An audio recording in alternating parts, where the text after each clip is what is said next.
a new layer. I have already placed Beyonce and rasterized this layer.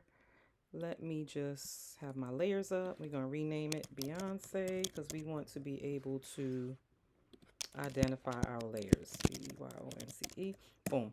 All right, so I have right clicked and I have chose rasterize. It would be here if I didn't already do it from the bottom, and I rasterized her. Now I want to use my magic wand because I want to get the black out of the photo. There. And there might be some, nope. Try to get some behind her hair without touching the hair. Nope, that's gonna make life difficult. So we're just gonna deselect it.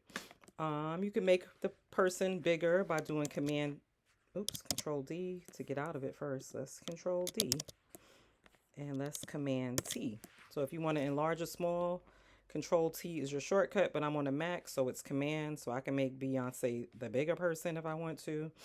There's a picture of her. Now let's say I didn't want her layered. Let's say I wanted to do frames instead. Somebody asked about doing a Polaroid type frame, and I told them they didn't have to do Adobe Express. They could do it in Photoshop. So I'm going to show you quickly how to do it. So we're going to create a rectangle.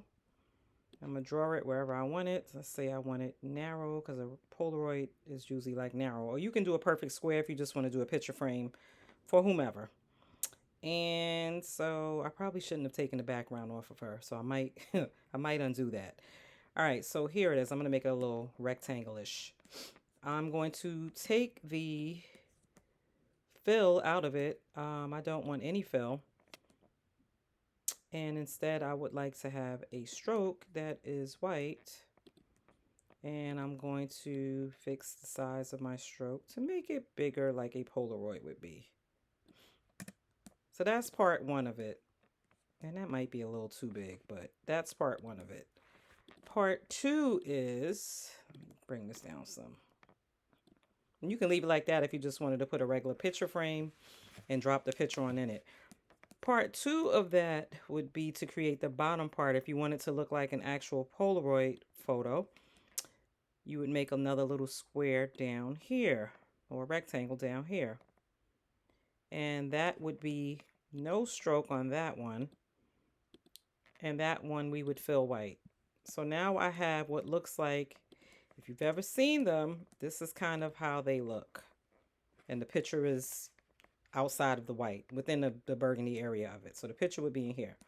So now what I need to do with those is to combine them. So let me rasterize both of these first. And I forget which order it has to appear in, but let's see if this is right.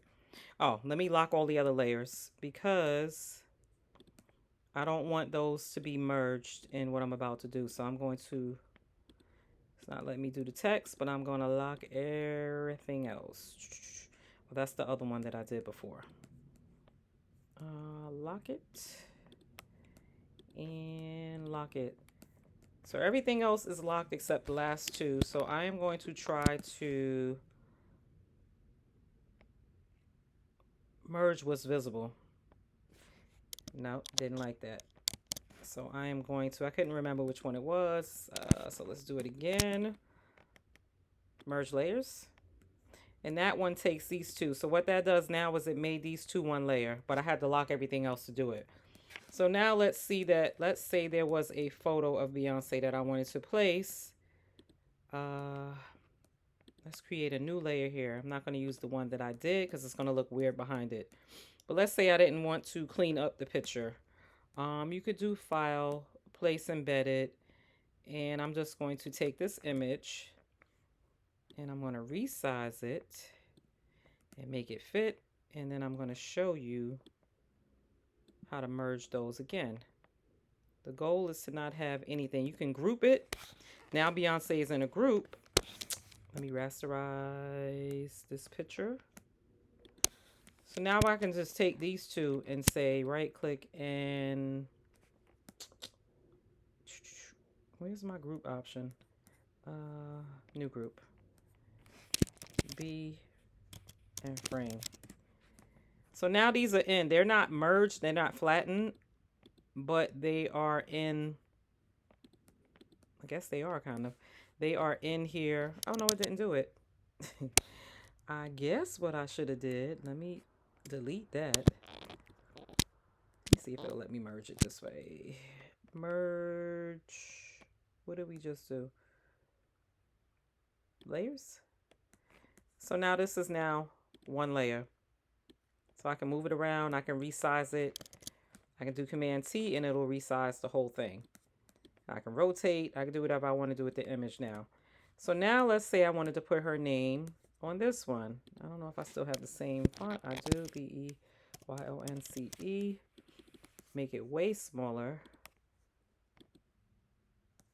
And it would ideally be whatever size I did Rihanna's.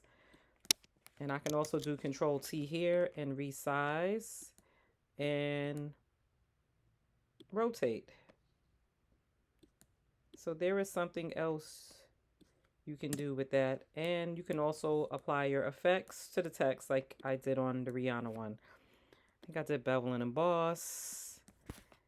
And I don't think I did anything else. But if I zoom in, you can see it has a kind of chromey look to it now. Versus if I turn the effect off, it just looks really flat. It pops a little bit more. It's hard for you to see here, but I can see it. Take my word for it. So now we figured out how to do a picture frame. So you can do your page any way you want to do it. I just give you the layered look first because everybody kind of likes that. But this is another option for people that want to do this. So let me know what you think in the comments.